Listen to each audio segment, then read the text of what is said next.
اسلام کی اشاعت و تبلیغ، قریش کا ظلم و ستم، ہجرت حبشہ، سیدنا عمر رضی اللہ عنہ اور سیدنا حمزہ رضی اللہ عنہ کا قبول اسلام، شیب ابی طالب، سفر طائف اور عام الحزن۔ لیجیے سماعت فرمائیے پیشکش محمد طارق شاہد۔ انہی واقعات پر سورہ علق کی آیات 6 تا 19 نازل ہوئیں، اور اسی سورت کی پہلی 5 آیات نازل ہونے کے بعد سب سے پہلے اسلام کا اظہار نبی کریم صلی اللہ علیہ وسلم نے نماز ہی سے کیا تھا، اور کفار سے آپ کی مٹ بھیڑ کا آغاز بھی حرم میں آپ کے نماز پڑھنے سے ہوا تھا۔ آیات یہ ہیں: كلا إن الإنسان ليطغى أن رآه استغنى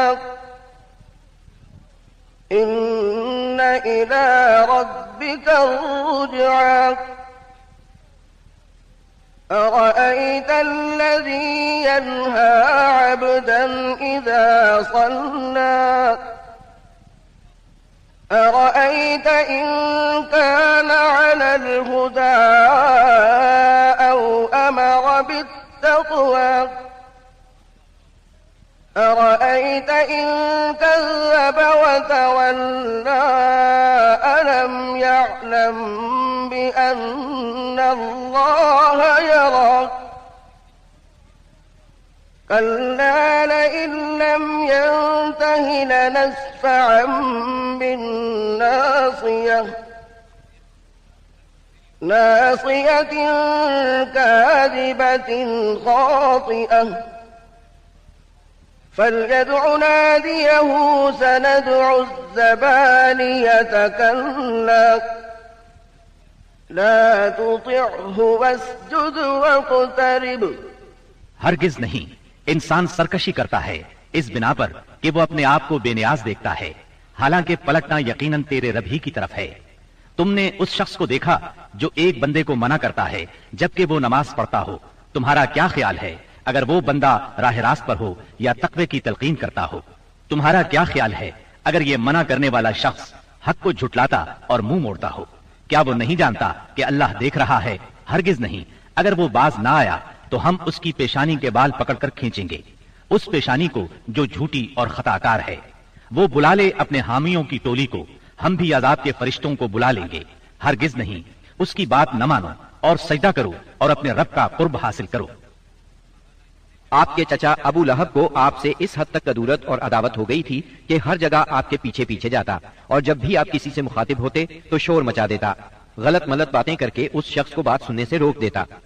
دراصل نبی صلی اللہ علیہ وسلم کے بارے میں ابو لہب کا موقف شروع سے یہی تھا، جبکہ قریش نے اس وقت اس طرح کی بات سوچی بھی نہیں تھی۔ حج کے دنوں میں بھی ابو لہب نبی کریم صلی اللہ علیہ وسلم کو جھٹلانے کے لیے بازاروں اور اجتماعات میں آپ کے پیچھے لگا رہتا تھا۔ طارق بن عبداللہ محاربی کی روایت سے معلوم ہوتا ہے کہ یہ شخص صرف زبان سے جھٹلانے ہی پر اکتفا نہیں کرتا تھا بلکہ پتھر بھی مارتا تھا۔ ان پتھروں سے آپ کی ایڑیاں خون آلود ہو جاتی تھیں۔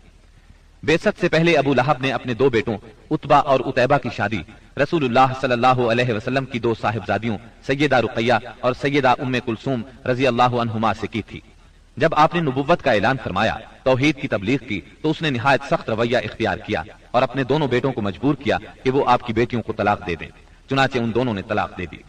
اسی طرح جب نبی صلی اللہ علیہ وسلم کے دوسرے صاحبزادے عبداللہ کا انتقال ہوا تو ابو لہب کو اس قدر خوشی ہوئی کہ وہ دوڑتا ہوا اپنے دوستوں کے پاس پہنچا اور انہیں یہ خبر سنائی کہ محمد معاذ اللہ ابتر یعنی نسل بریدہ ہو گئے ہیں۔ ابو لہب کی بیوی ام جمیل بھی رسول اللہ صلی اللہ علیہ وسلم کی دشمنی میں اس سے پیچھے نہیں تھی۔ اس کا نام اروا تھا، جو حرب بن امیہ کی بیٹی اور ابو سفیان کی بہن تھی۔ یہ آپ کے راستے میں رات کے وقت کانٹے بچھا دیا کرتی تھی، بہت بد زبان تھی، فساد برپا کرنے والی تھی۔ قرآن میں اسے حمالۃ الحطب یعنی لکڑی ڈھونے والی کا لقب دیا گیا ہے۔ جب اسے معلوم ہوا کہ اس کی اور اس کے شوہر کی مذمت میں قرآن نازل ہوا ہے تو وہ رسول اللہ صلی اللہ علیہ وسلم کو تلاش کرتی ہوئی آئی۔ آپ خانہ کعبہ کے پاس مسجد حرام میں تشریف فرما تھے۔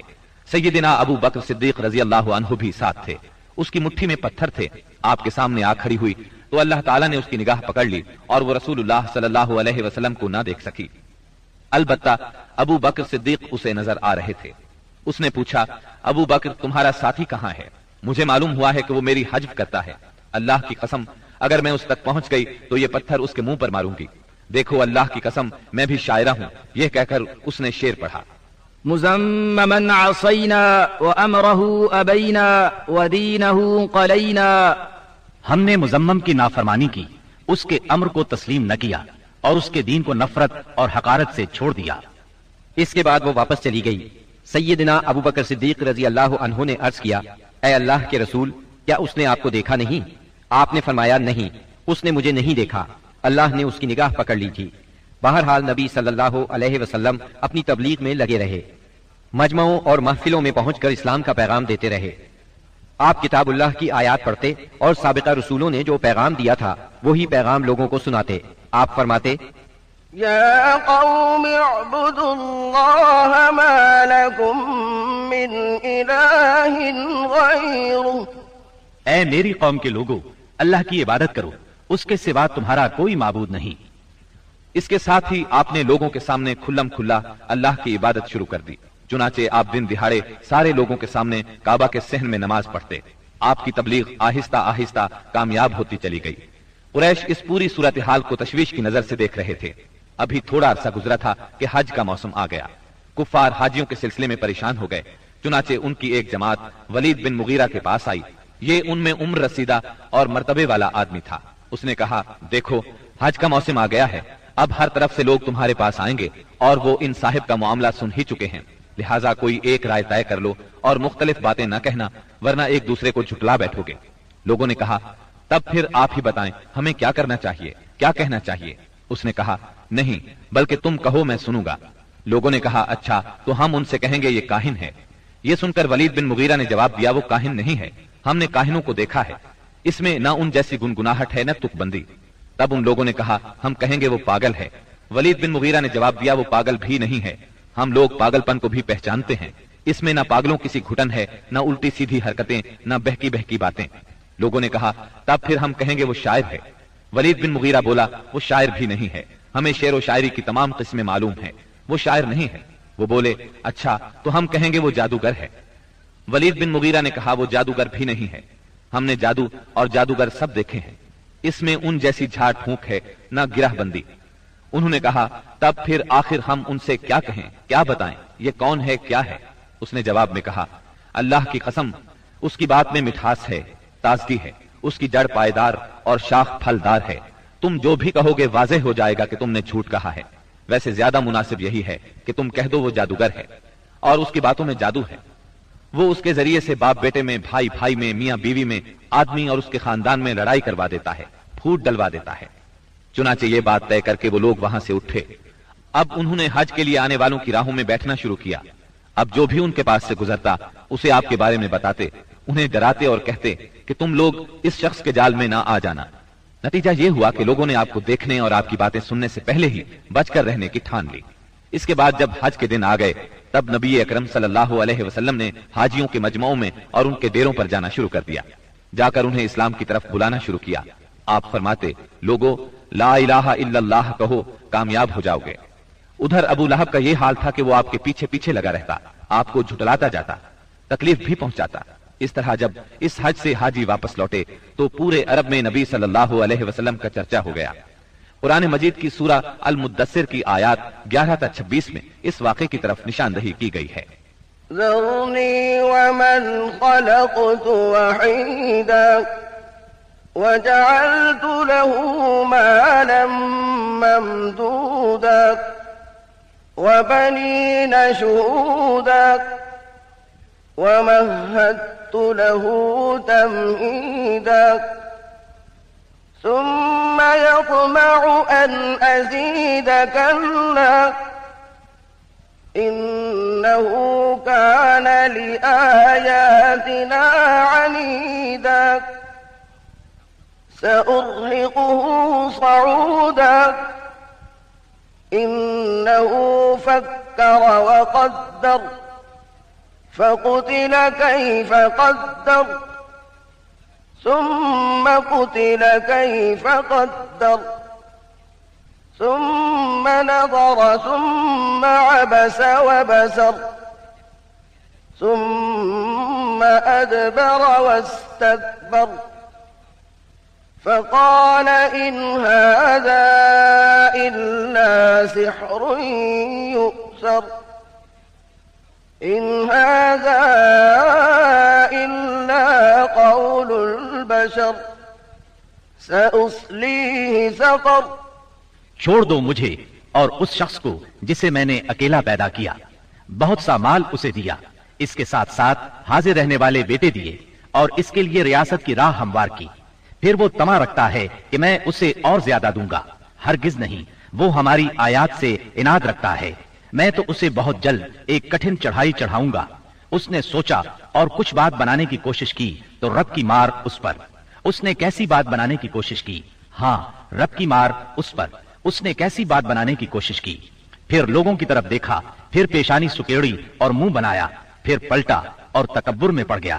آخر کار بولا کہ یہ کچھ نہیں ہے مگر ایک جادو جو پہلے سے چلا آ رہا ہے، یہ تو ایک انسانی کلام ہے، بہت جلد میں اسے دوزخ میں پھینک دوں گا۔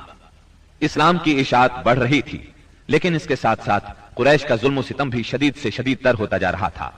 پھر آپ ایک مخلص صحابی ارقم بن ابی ارقم رضی اللہ عنہ کے گھر میں تبلیغ کا کام کرنے لگے، یعنی وہ گھر آپ کی تبلیغ کا مرکز ٹھہرا۔ مسلمانوں کو اسلامی تحریک کے سب سے پہلے مرکز دار ارقم کا علم تھا، چنانچہ کوئی اجنبی شخص مسلمان ہونے کے لیے آتا تو اہل اسلام اسے بھی دار ارقم پہنچا دیا کرتے تھے۔ قریش کی سختیاں اور حالات جب ناقابل برداشت ہو گئے تو آپ نے اپنے اصحاب سے فرمایا، حبشہ کا بادشاہ اسہمہ نجاشی ایک انصاف پسند حکمران ہے اور اس کے ملک میں کسی پر ظلم نہیں ہوتا، لہٰذا تم حبشہ کی طرف ہجرت کر جاؤ۔ اس ہدایت کے مطابق رجب 5 نبوت میں صحابہ کرام کے پہلے قافلے نے ہجرت کی۔ اس میں 12 مرد اور 4 عورتیں تھیں اور ان کے امیر سیدنا عثمان بن عفان رضی اللہ عنہ تھے۔ ان کے ساتھ ان کی زوجہ محترمہ سیدہ رقیہ رضی اللہ عنہا تھی۔ یہ نبی اکرم صلی اللہ علیہ وسلم کی صاحبزادی تھی اور یہ سیدنا ابراہیم علیہ السلام اور سیدنا لوط علیہ السلام کے بعد پہلا گھرانہ تھا جس نے اللہ کے راستے میں ہجرت کی تھی۔ یہ لوگ رات کی تاریکی میں خاموشی سے نکلے اور جدہ کے جنوب میں واقع بحر احمر کی بندرگاہ شعیبہ کا رخ کیا۔ خوش قسمتی سے وہاں 2 تجارتی جہاز موجود تھے، یہ لوگ ان پر سوار ہو کر حبشہ پہنچ گئے۔ ادھر قریش کو ان کی روانگی کا علم ہوا تو مارے غیظ و غضب کے ان کا برا حال ہو گیا۔ فوراً آدمی دوڑائے گئے تاکہ ان حضرات کو پکڑا جا سکے اور خوب سزا دی جا سکے، یہاں تک کہ وہ اللہ کا دین چھوڑ دے۔ لیکن ان کے ساحل تک پہنچنے سے پہلے مسلمان سمندر میں دور جا چکے تھے، لہٰذا یہ لوگ ساحل سے نامراد واپس آ گئے۔ اس ہجرت کے کوئی 2 ماہ بعد رمضان 5 نبوت میں ایک روز رسول اللہ صلی اللہ علیہ وسلم مسجد حرام میں تشریف لائے۔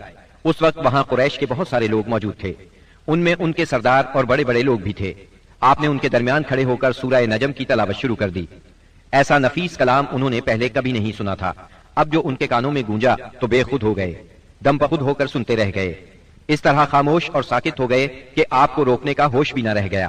بلکہ سورت کے آخر میں جب ڈانٹ ڈپٹ والی آیات آئیں تو ان کے دل کانپ گئے، ہوش اڑ گئے، اور جو ہی آپ نے یہ حکم سنایا کہ فَاسْجُدُوا لِلَّهِ وَاعْبُدُوا، یعنی اللہ کے لیے سجدہ کرو اور اس کی عبادت کرو، تو سب کے سب سجدہ ریز ہو گئے۔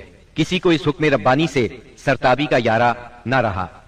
امام بخاری رحمت اللہ علیہ نے سیدنا عبداللہ بن مسعود رضی اللہ عنہ سے روایت کی ہے کہ نبی صلی اللہ علیہ وسلم نے سورہ نجم پڑھی، پھر سجدہ کیا تو قوم کا کوئی فرد نہ بچا جس نے سجدہ نہ کیا ہو۔ ایک آدمی نے ایک مٹھی کنکری یا مٹی کی لی اور اس کو اپنے چہرے کے اوپر تک لے گیا اور کہا، میرے لیے یہی کافی ہے۔ بعد میں میں نے دیکھا کہ وہ حالت کفر میں مارا گیا۔ یہ امیہ بن خلف تھا جو بدر کے دن مارا گیا۔ گویا اس وقت جتنے لوگ تھے ان میں سے بس ایک امیہ بن خلف ایسا تھا جس نے مکمل طور پر سجدہ نہیں کیا، البتہ ایک مٹھی میں کنکریاں لے کر اپنی پیشانی تک لے گیا۔ اس نے سجدہ کرنے والوں کا بس اس حد تک ساتھ دیا تھا۔ اس واقعے کی خبر حبشہ پہنچ گئی، یعنی تمام قریش کے سجدہ کرنے کی خبر۔ اس پر مسلمانوں نے سمجھا کہ وہ سب کے سب مسلمان ہو گئے ہیں۔ وہ سب خوشی خوشی ماہ شوال میں مکے کی طرف روانہ ہو گئے۔ لیکن جب مکے کے اس قدر قریب پہنچ گئے کہ ایک دن سے بھی کم وقت کی مسافت باقی رہ گئی، تب انہیں اصل بات کا پتہ چلا۔ اس پر کچھ لوگ تو وہیں سے واپس حبشہ چلے گئے اور کچھ چھپ چھپا کر یا کسی کی پناہ لے کر مکہ آ گئے۔ اس کے بعد مسلمانوں پر قریش کی سختیاں اور زیادہ بڑھ گئیں، کیونکہ ایک طرف تو انہوں نے بے خودی میں مسلمانوں کے ساتھ سجدہ کر دیا تھا، اس کا انہیں بہت پچھتاوا تھا۔ دوسری طرف مسلمانوں کے ساتھ نجاشی بہت اچھا سلوک کر رہا تھا، اس کی انہیں جلن اور کڑھن تھی۔ اس لیے رسول اللہ صلی اللہ علیہ وسلم نے فرمایا، تم لوگ دوبارہ حبشہ ہجرت کر جاؤ۔